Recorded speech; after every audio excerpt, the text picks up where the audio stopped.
tendría la admiración de todo el clan, todo su respeto. Solo hablarían de él y de su gran hazaña de cazador. Sería su noche y los ojos de Oga brillarían con una devoción indecible y una rendida adoración. Los hombres ataron las 4 patas del bisonte por encima de las articulaciones de la rodilla. Grodd y Grog enlazaron sus lanzas, Krug y Goob hicieron lo mismo con las suyas, formando 2 postes reforzados con las 4 lanzas. Uno fue metido entre las patas delanteras, el otro entre las patas traseras, en sentido horizontal a la enorme bestia.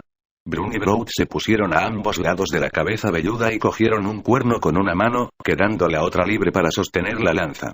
Grodd y Grog, a su vez, cogieron cada uno un extremo del poste a cada lado de las patas delanteras, mientras Krug iba a la izquierda y Goob a la derecha de las patas traseras.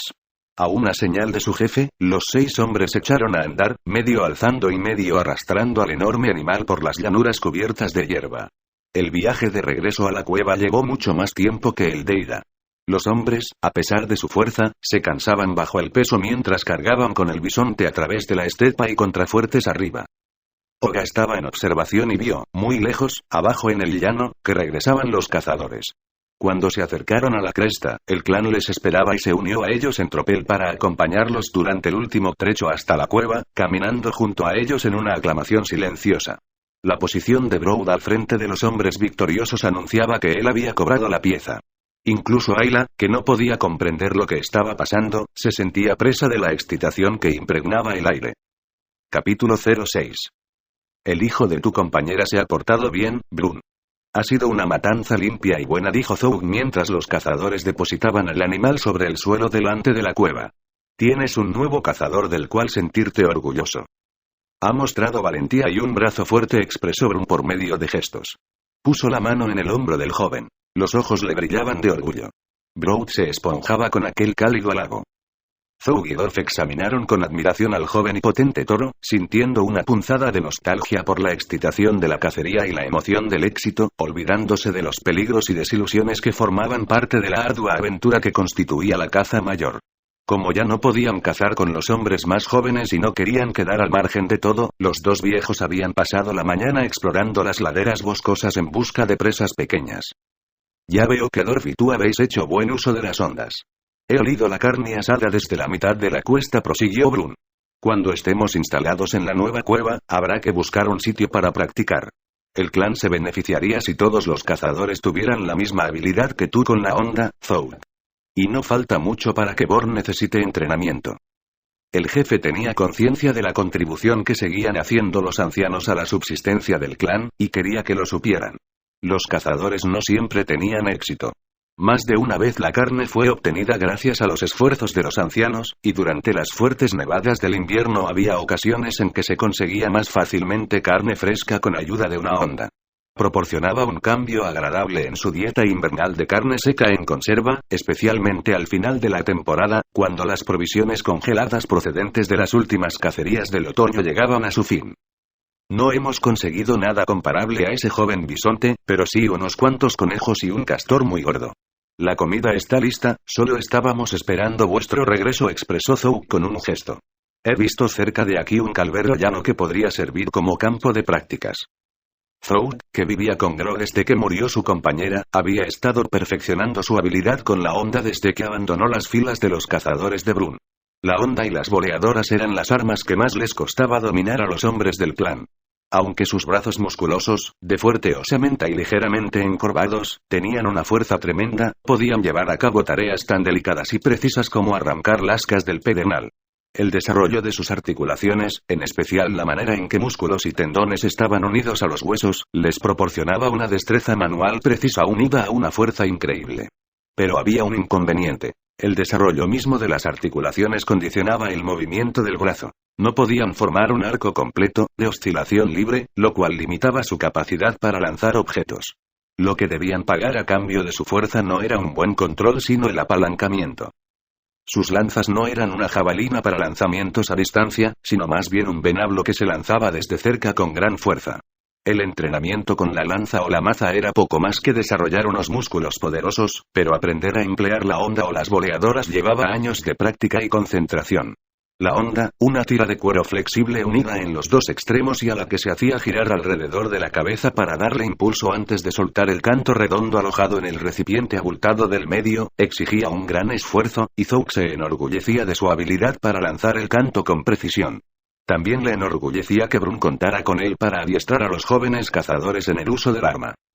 Mientras Zouk y Dorf recorrían las laderas cazando con onda, las mujeres estuvieron recogiendo plantas en el mismo terreno, y el persistente aroma de los alimentos que se estaban cocinando hacía agua a la boca de los cazadores. Eso les daba a entender que la cacería era un trabajo que abría el apetito. No tuvieron que esperar mucho.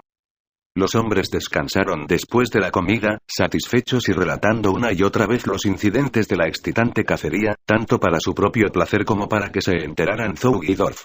Broud, resplandeciente, disfrutando de su nuevo prestigio y de las sinceras felicitaciones de sus nuevos pares, observó que Born le miraba con una admiración ostensible. Hasta aquella mañana, Born y Broud habían sido iguales, y Born había sido su único compañero varón entre los niños del clan desde que Goop se hizo hombre. Broud recordaba haber merodeado alrededor de los cazadores cuando volvían de la cacería, exactamente como la hacía Born ahora. No tendría nunca más que permanecer fuera del círculo, ignorado por los hombres y escuchando ávidamente sus historias. Ya no estaría sometido a las órdenes de su madre ni de las demás mujeres que le mandaban colaborar en las tareas. Ahora era un cazador, un hombre. A su plena condición masculina solo le faltaba la ceremonia final, que formaría parte de la ceremonia de la cueva, la cual la haría particularmente memorable y afortunada. Cuando eso sucediera, sería el varón de menor rango, pero no le importaba mucho. Aquello cambiaría, pues su lugar estaba ya predeterminado. Era el hijo de la compañera del jefe. Algún día el manto de la jefatura recaería en él. Born había sido insoportable a veces, pero ahora Broud podía mostrarse magnánimo. Fue hacia el niño de 4 años, sin dejar de percatarse cómo los ojos de Born se encendían con un anhelo expectante al ver aproximarse al nuevo cazador. Born, creo que ya eres bastante grande, expresó Broud con un ademán algo pomposo, tratando de parecer más viril. Voy a hacerte una lanza. Es hora de que empieces a entrenarte para ser cazador. Born se retorció de gusto, y una adulación pura brillaba en sus ojos al contemplar al joven que tan recientemente había obtenido el codiciado título de cazador. Sí, asintió vigorosamente dejando traslucir su acuerdo. Ya soy bastante grande, Broud, expresó tímidamente el mocito, y señaló la fuerte lanza con la punta manchada de sangre oscura. ¿Puedo tocarla? Broud apoyó la punta de su lanza en el suelo frente al niño. Born acercó poco a poco su mano y tocó la sangre seca del enorme bisonte que ahora yacía sobre el suelo delante de la cueva. ¿Tuviste miedo, Broud?, preguntó. Brun dice que todos los cazadores se sienten nerviosos en su primera cacería, respondió Broud, reacio a confesar sus temores. Born. Estás ahí. Debí imaginármelo. Se supone que estarías ayudando a Oga a recoger leña, dijo Aga, al ver a su hijo que se había escurrido lejos de las mujeres y los niños. Born fue caminando detrás de su madre, echando miradas por encima del hombro a su nuevo ídolo. Brun había estado observando al hijo de su compañera con aprobación. Es señal de un buen jefe, pensaba no olvidarse del muchacho solo porque todavía es un niño.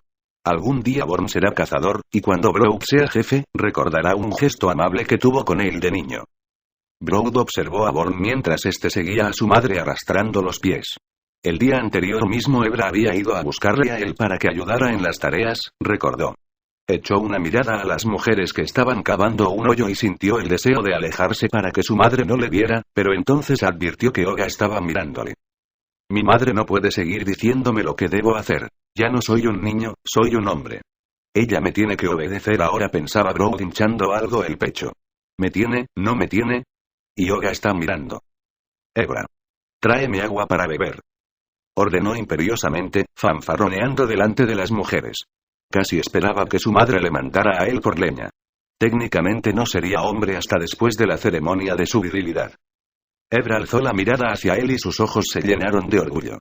Aquel era su pequeño que tan eficazmente había cumplido su misión, su hijo, que había alcanzado la prestigiada posición de hombre. Dio un salto, fue a la poza junto a la cueva y volvió rápidamente trayendo agua, mirando altivamente a las demás mujeres como diciendo, mirad a mi hijo. ¿No es un hombre hermoso? ¿No es un valiente cazador? La presteza de su madre y su mirada orgullosa le hicieron perder su actitud defensiva y le predispusieron en su favor, demostrándoselo con un gruñido de reconocimiento. La respuesta de Ebra le proporcionó casi tanto placer como la cabeza modestamente inclinada de Oga y la mirada de adoración que sorprendió en sus ojos, que le seguían mientras se alejaba. Oga había sentido una gran tristeza por la muerte de su madre muy poco después de la muerte del compañero de esta. Por ser hija única de la pareja y a pesar de ser niña, había sido muy amada por ambos. La compañera de Brun fue buena con ella cuando se trasladó para vivir con la familia del jefe, sentándose con ellos y caminando tras Ebra mientras buscaban una cueva. Pero Brun la asustaba.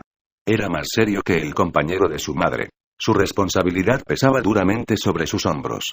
La principal preocupación de Ebra era Brun, y nadie disponía de mucho tiempo para dedicárselo a la huérfana mientras viajaban. Pero Brown la había visto sentada sola y contemplando tristemente las llamas una noche. Oga se sintió abrumada de gratitud cuando el orgulloso muchacho, casi un hombre, que raras veces le había prestado atención anteriormente, fue a sentarse a su lado y le rodeó los hombros con su brazo mientras ella desahogaba su pena. Desde aquel momento, Oga vivió con un solo deseo. Cuando se convirtiera en mujer, deseaba ser entregada a Brown como su compañera. El sol del atardecer era cálido en aquel ambiente inmóvil. Ni una leve brisa agitaba una sola hoja. El silencio expectante era perturbado únicamente por el zumbido de las moscas, que se saciaban con los restos de comida, y el ruido de las mujeres que cavaban un foso para asar. Ayla estaba sentada junto a Iza mientras la curandera buscaba la bolsita roja en su bolso de piel de nutria. La niña había andado tras ella el día entero, pero ahora Iza tenía que efectuar con Mogu ciertos ritos como preparación para el importante papel que debería desempeñar al día siguiente en la ceremonia de la cueva, ahora que ya estaban seguros de que habría una. Condujo a la niña que la seguía hacia el grupo de mujeres que excavaban un profundo hoyo no lejos de la boca de la cueva. Sería forrado con piedras y se encendería dentro un gran fuego que habría de arder toda la noche. Por la mañana, el bisonte desollado y descuartizado, envuelto en hojas, sería bajado al foso, lo cubrirían con más hojas y una capa de tierra, y se quedaría asándose en el horno de piedras hasta el crepúsculo. La excavación era un trabajo lento y fastidioso. Usaban palos agudos de cavar para romper la tierra, que era depositada a puñados en un manto de cuero que después se sacaba del foso y se vaciaba. Pero una vez cavado, el foso podría servir muchas veces. Lo único que se necesitaría sería quitar las cenizas de vez en cuando. Mientras las mujeres cavaban, Oga y Born, bajo la mirada vigilante de Obra, la hija no emparejada de Uka, recogían leña y traían piedras desde el río. Al acercarse Iza llevando a la niña de la mano, las mujeres interrumpieron su trabajo. «Tengo que ver a Mogur», explicó Iza con un ademán. Entonces dio un empujoncito a Ayla hacia el grupo. La niña se disponía a seguir a Iza cuando ésta se volvió para alejarse, pero la mujer meneó la cabeza y la empujó de nuevo hacia las mujeres antes de alejarse rápidamente. Era el primer contacto de Ayla con alguien del clan que no fuera Iza o Kreb, y se sintió perdida y asustada lejos de la presencia reconfortante de Iza. Se quedó plantada en el suelo, mirando sus pies con nerviosismo y alzando de vez en cuando una mirada llena de aprensión. Contra todos los principios de cortesía, todo el mundo estaba mirando a la delgada niña de piernas largas con aquella cara plana tan peculiar y aquella frente tan abombada. Todos habían sentido curiosidad por la niña, pero esta era la primera oportunidad que se les brindaba de verla de cerca. Finalmente Ebra rompió el hechizo. «Puede recoger leña», indicó la mujer del jefe con un ademán silencioso hacia Obra, y después se puso otra vez a cavar. La joven se dirigió a un grupo de árboles y troncos caídos. Oga y Born apenas podían alejarse. Obra hizo una señal impaciente a los dos niños y después también a Ayla. Esta creyó comprender el gesto, pero no estaba segura de lo que se esperaba de ella. Obra repitió las señas y después se volvió para dirigirse a los árboles. Los dos miembros del clan que más se aproximaban a la edad de Ayla siguieron de mala gana a Obra. La niña les vio alejarse y después dio unos cuantos pasos vacilantes en su dirección. Cuando llegó a los árboles, Ayla se quedó un rato observando cómo Oga y Born recogían ramas secas mientras Obra daba hachazos a un tronco caído de buenas dimensiones con su hacha de piedra. Oga, que volvía de depositar una carga de leña junto al foso, empezó a arrastrar hacia el montón de la leña una parte del tronco que Obra había desprendido. Ayla la vio esforzarse y acudió en su ayuda. Se inclinó para levantar el extremo opuesto del tronco y al tiempo que ambas se enderezaban, miró a los oscuros ojos de Oga. Se detuvieron y se quedaron mirándose un momento. Las dos niñas eran tan diferentes y, sin embargo, tan llamativamente parecidas. Surgida de la misma semilla antigua, la progenie de su antepasado común tomó caminos alternos, conduciendo cada uno de ellos a una inteligencia ricamente desarrollada, aunque diferente. Ambos sapiens, ambos dominantes durante algún tiempo, la brecha que los separaba no era grande, pero la sutil diferencia creaba un destino muy diferenciado. Sosteniendo cada una de ellas un extremo del leño, Ayla y Yoga lo llevaron hasta el montón de leña. Cuando regresaban, una junto a otra, las mujeres detuvieron nuevamente su trabajo y se quedaron mirándolas mientras se alejaban. Las dos niñas tenían casi la misma estatura, aun cuando la más alta doblaba casi la edad de la otra.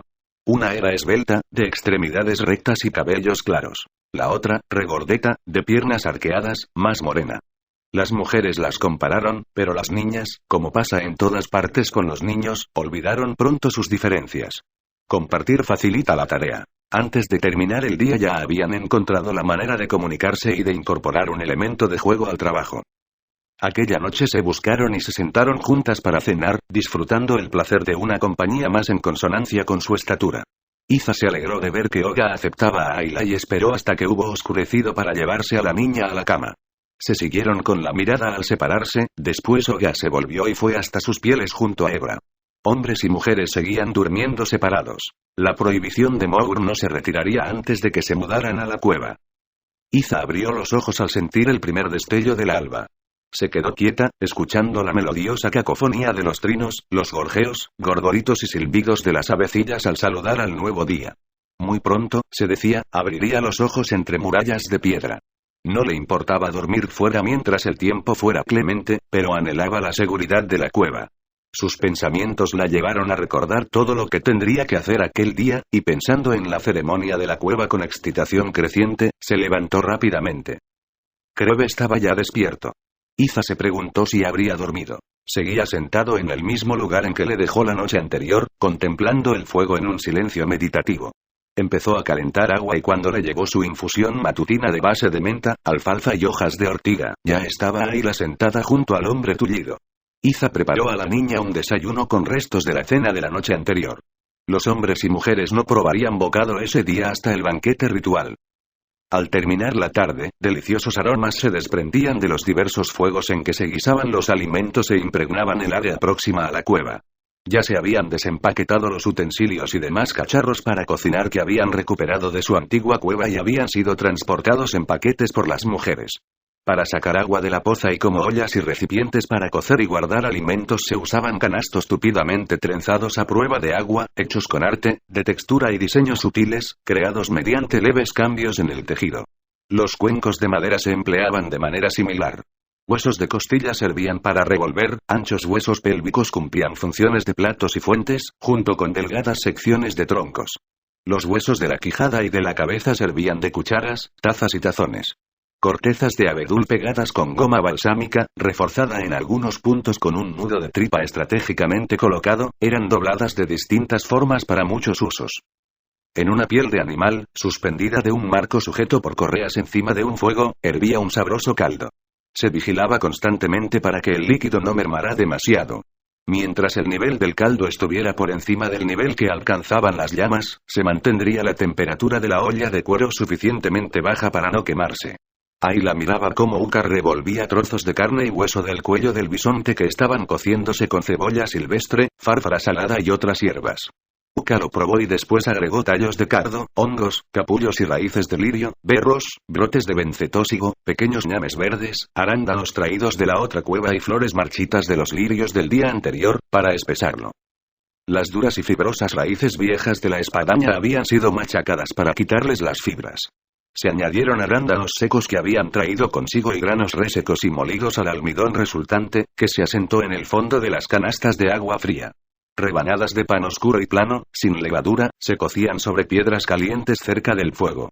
Hojas verdes de cenicilla, quenopodio, clavo fresco y hojas de diente de león sazonadas con fárfara se cocían en otra olla, y una salsa de manzanas secas y ácidas mezcladas con pétalos de rosa silvestre y un afortunado hallazgo de miel, humeaban junto al otro fuego. Iza se había sentido particularmente complacida al ver regresar a Zou de una excursión por la estepa con un manojo de perdices blancas. Esas aves pesadas, que volaban bajo y eran fáciles de cazar a pedradas con la onda del tirador, eran las predilectas de Kreb.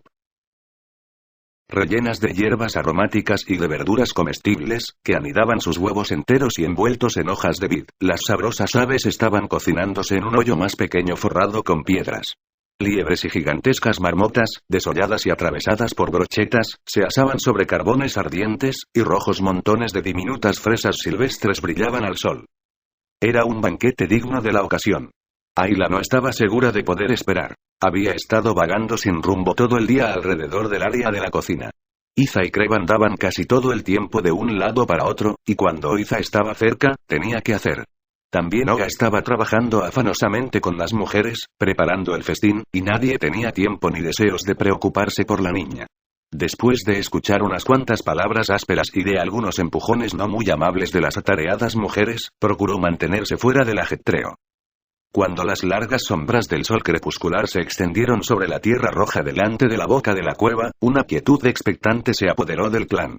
Todos se reunieron alrededor del ancho foso en el que se estaban asando los cuartos traseros del bisonte. Ebra y Uka comenzaron a retirar la tierra caliente que los cubría. Retiraron las hojas reblandecidas y quemadas y dejaron a la vista el animal propiciatorio envuelto en una nube de vapor aromático que les hacía la boca agua. Tan tierno que casi se desprendía de los huesos, la carne fue sacada con precaución. Sobre Ebra, la compañera del jefe, recaía el deber de cortar y servir, y su orgullo resultaba evidente cuando entregó el primer trozo a su hijo. Brown no mostró falsa modestia al adelantarse para recibir lo que le correspondía. Una vez que todos los hombres estuvieron servidos, las mujeres recibieron su parte, y después los niños. Ayla fue la última, pero había más que suficiente para todos y hasta sobraría. El silencio que imperó a continuación era el resultado de estar todo el clan devorando afanosamente su cena. Fue un banquete prolongado y unos y otros volvían para servirse un poco más de bisonte o algo de su plato predilecto. Las mujeres habían trabajado mucho, pero su recompensa no era solamente recibir las felicitaciones del clan satisfecho. No iban a tener que guisar durante unos cuantos días. Todos descansaron después de la cena, preparándose para una velada prolongada. Las sombras seguían alargándose, y cuando se fundieron en la media luz grisácea que anunció la proximidad de la noche, el ambiente del perezoso atardecer se alteró sutilmente, se cargó de expectativa. Ante una mirada de Brun, las mujeres limpiaron rápidamente los restos del banquete y ocuparon sus lugares alrededor de una hoguera sin encender a la entrada de la cueva. El aspecto informal del grupo era tan solo aparente. Las mujeres se encontraban situadas, unas respecto a otras, en relación con su posición dentro del clan. Los hombres reunidos al otro lado también ocupaban sus posiciones de acuerdo con su lugar jerárquico dentro del clan, pero Mogur no estaba visible. Brun, más cerca del frente, hizo una seña a Groth, quien avanzó con digna lentitud y de su cuerno de oro sacó un carbón encendido. Era el carbón más importante de todo el linaje de carbones iniciado con el fuego prendido en los escombros de la vieja cueva. Una continuación de aquel fuego simbolizaba la continuación de la vida del clan. Encender ese fuego en la entrada significaba reclamar la cueva para ellos, su elección como lugar de residencia del clan. El fuego controlado era un artificio creado por el hombre, esencial para la vida en un clima frío. Incluso el humo poseía propiedades benéficas. Su mero olor evocaba una sensación de hogar y seguridad. El humo del fuego de la cueva, filtrándose por la caverna hasta el alto techo abovedado, encontraría su camino de salida por grietas y resquicios. Se llevaría consigo cualesquiera fuerzas invisibles que pudieran serles nefastas, purgaría la cueva y la impregnaría con su esencia, la esencia del ser humano. Encender el fuego era un rito suficiente para purificar la cueva y reclamarlo para sí, pero había otros muchos ritos que se celebraban al mismo tiempo y que habían llegado casi a ser considerados como parte de la ceremonia de la cueva. Uno de ellos era familiarizar a los espíritus de sus tótems protectores con su nuevo hogar, cosa que solía llevar a cabo Mogur acompañado exclusivamente de miembros varones. A las mujeres se les autorizó para que hicieran su propia celebración, lo cual dio pie para que Iza hiciera una bebida especial para los hombres. La cacería coronada con éxito demostró por sí sola que sus tótems aprobaban el lugar, y el banquete confirmaba su intención de convertirlo en hogar permanente, aun cuando en ocasiones el clan podría ausentarse durante largos periodos en determinadas épocas. También los espíritus totémicos viajaban, pero mientras los miembros del clan tuvieran sus amuletos, sus tótems podrían seguirles la pista desde la cueva y acudir a donde fueran necesarios. Puesto que, de todas maneras, los espíritus estarían presentes en la ceremonia de la cueva, se podían incluir otras ceremonias, y a menudo así se hacía.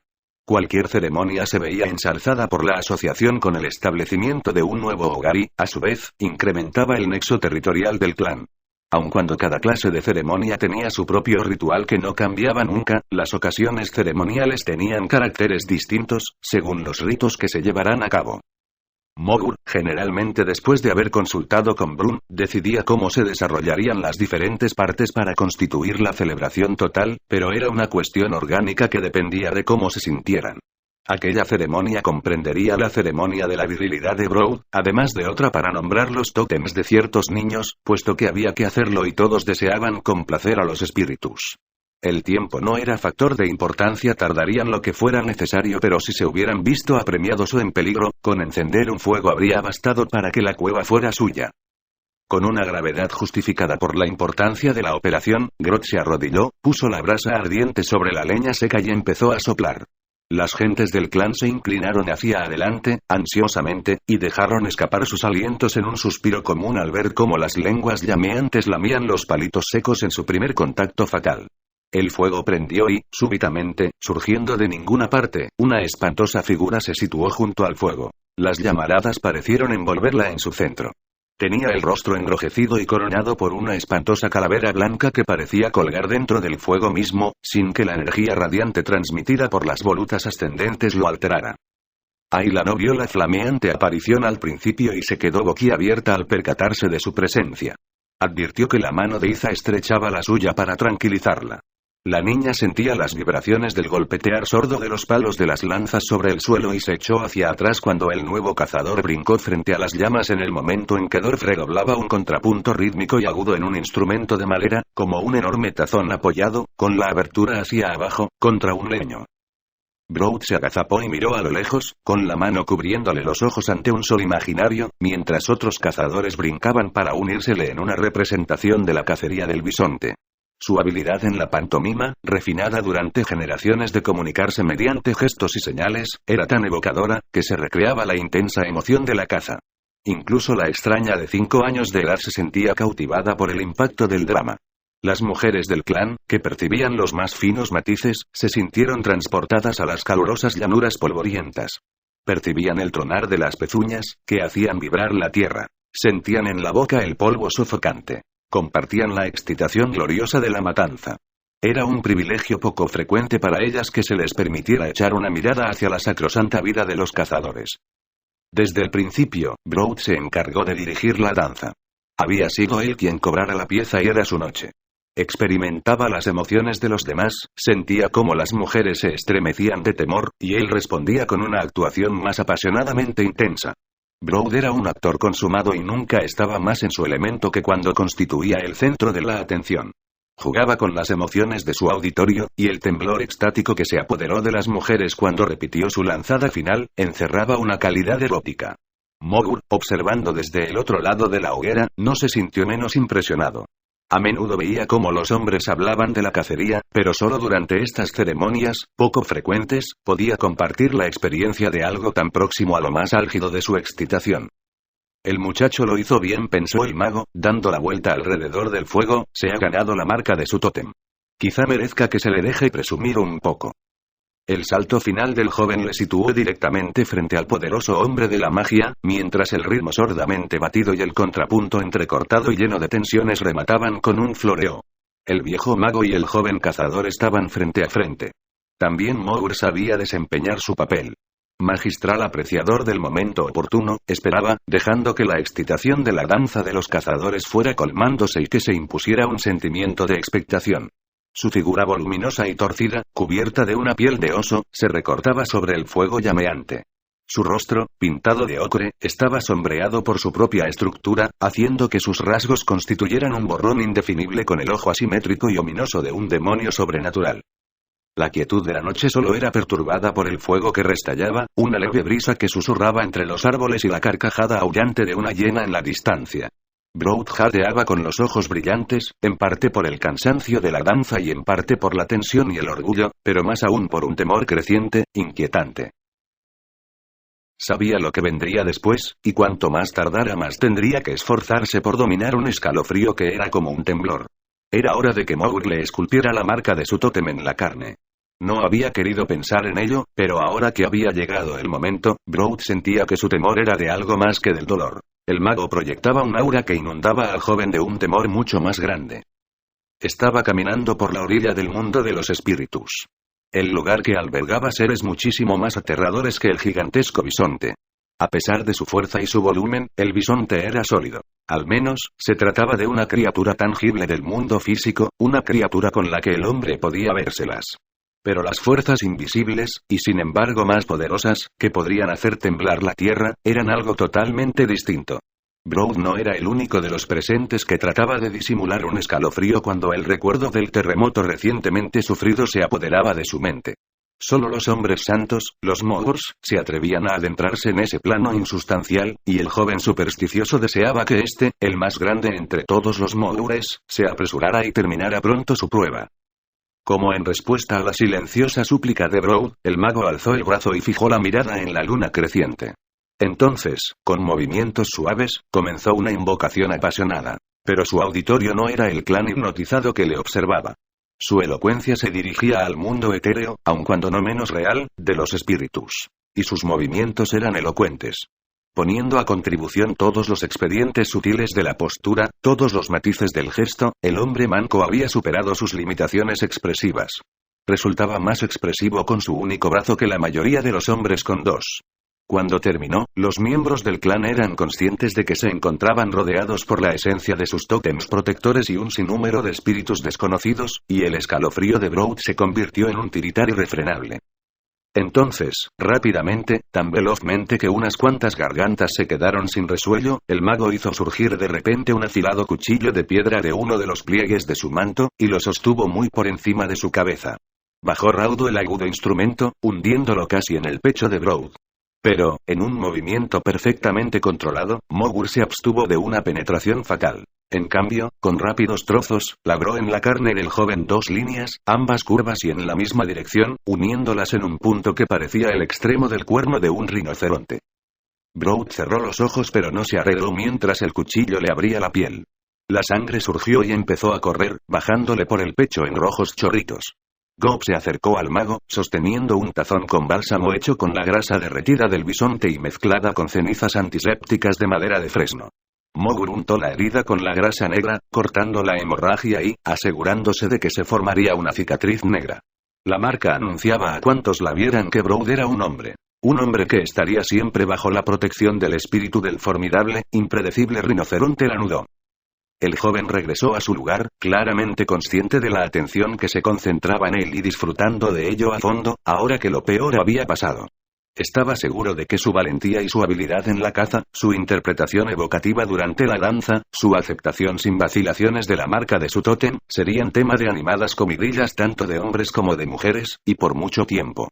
Pensaba que podría convertirse en leyenda, en una historia que se repetiría muchas veces durante los largos inviernos que confinaban al clan a la caverna y se relataría en las reuniones del clan. De no ser por mí, se decía, no tendríamos esta cueva. De no haber matado yo al bisonte, no tendríamos ceremonia, seguiríamos buscando una cueva. Brood había empezado a creer que la nueva cueva y toda aquella memorable celebración se debían exclusivamente a él.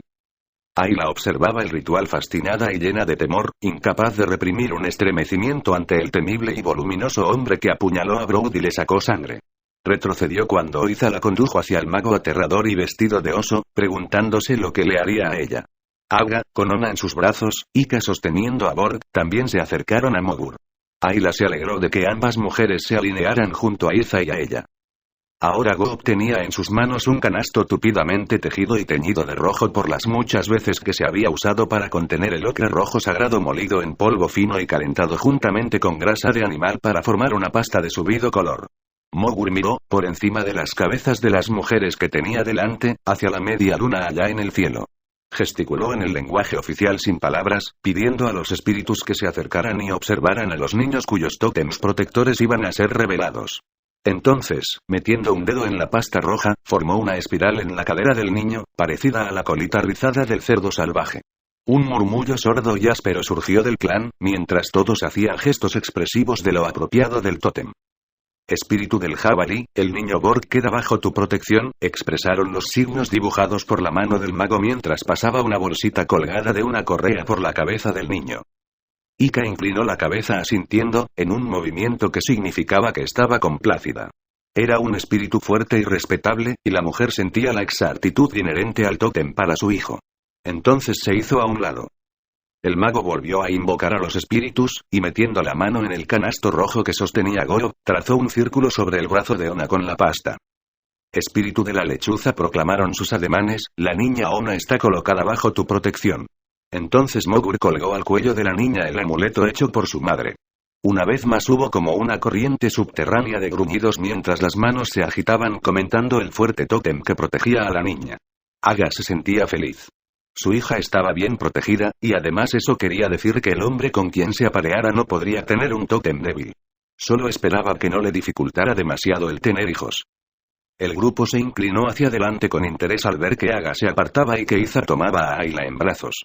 La niña había perdido el miedo. Ahora que estaba más cerca, se daba cuenta de que la imponente figura del rostro rojo no era sino Crep. Y en los ojos de este había un destello cálido cuando la miró. Con asombro del clan, los gestos del mago fueron diferentes cuando invocó a los espíritus para que asistieran al ritual. Eran los gestos que hacía cuando daba nombre a un recién nacido a los 7 días de su vida. La niña extraña no solo iba a saber cuál era su tótem, iba a ser adoptada por el clan.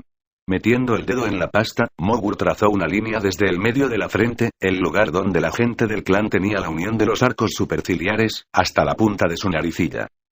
La niña se llama Ayla, dijo, pronunciando lentamente el nombre, con mucho cuidado, para que el clan y los espíritus la comprendieran. Iza se volvió frente a la gente que presenciaba la ceremonia. La adopción de Ayla había resultado una sorpresa tan grande para ella como para el resto del clan, y la niña podía sentir cómo el corazón le palpitaba rápidamente. Eso tiene que significar que es mi hija, mi primera hija, pensó. Solo una madre sostiene a la criatura cuando le ponen nombre y la reconocen como miembro del clan. ¿Hace 7 días que me la encontré? Tendré que preguntárselo a Crep, pero creo que sí. Tiene que ser mi hija, ¿qué otra podría ser su madre ahora? Todas las personas pasaron, una por una, delante de Iza, que sostenía en brazos a la niña de 5 años, como si fuera un bebé, y cada una de ellas repitió su nombre con diversos grados de exactitud. Entonces Iza se volvió de frente al mago. Este alzó la mirada y llamó a los espíritus para que se reunieran una vez más. El clan aguardaba, a la expectativa. Mogur se percataba de su atención anhelante y la aprovechaba. Con movimientos lentos y deliberados, alargando el momento para que durara el suspense, tomó un trocito de la pasta roja y aceitosa y pintó una línea directamente sobre uno de los arañazos casi curados que tenía Ayla en la pierna. ¿Qué significa eso? ¿Qué tótem es ese? El clan expectante estaba intrigado. El hombre santo volvió a meter el dedo en la canasta roja y pintó una segunda línea en el arañazo siguiente. La niña sintió que Iza empezaba a temblar. Nadie más movía, no se oía respirar a nadie. Al llegar a la tercera línea, Brun, con un ceño iracundo, intentó cruzar su mirada con la del Mogur, pero el mago evadió el encuentro. Cuando trazó la cuarta línea, todo el clan lo sabía pero no quería creerlo. Al fin y al cabo, no era aquella la pierna apropiada. Mogur volvió la cabeza y miró directamente a Brun al hacer el gesto final. Espíritu del león cavernario, la niña Ayla queda bajo tu protección. El movimiento oficial de la mano despejó la última duda. Cuando Mogur pasó el amuleto por la cabeza de la niña, las manos de los miembros del clan se agitaban expresando una sorpresa escandalizada. Era posible. ¿Podía corresponder a una niña uno de los tótems masculinos más fuertes? ¿El león cavernario? La mirada de Crep se hundió en los ojos iracundos de su hermano con firmeza e indiferencia. Por un instante las dos voluntades libraron una silenciosa batalla. Pero Mogur sabía que la lógica de un tótem de león cavernario para la niña era implacable, por ilógico que pareciera para una mujer la protección de un espíritu tan fuerte. Mogur solo había subrayado lo que el propio león cavernario había hecho. Brun no había puesto nunca anteriormente en tela de juicio las revelaciones de su hermano tullido, pero por alguna razón se sintió engañado por el mago. No le gustaba, pero tenía que admitir que nunca había visto que un tótem estuviera tan evidentemente corroborado.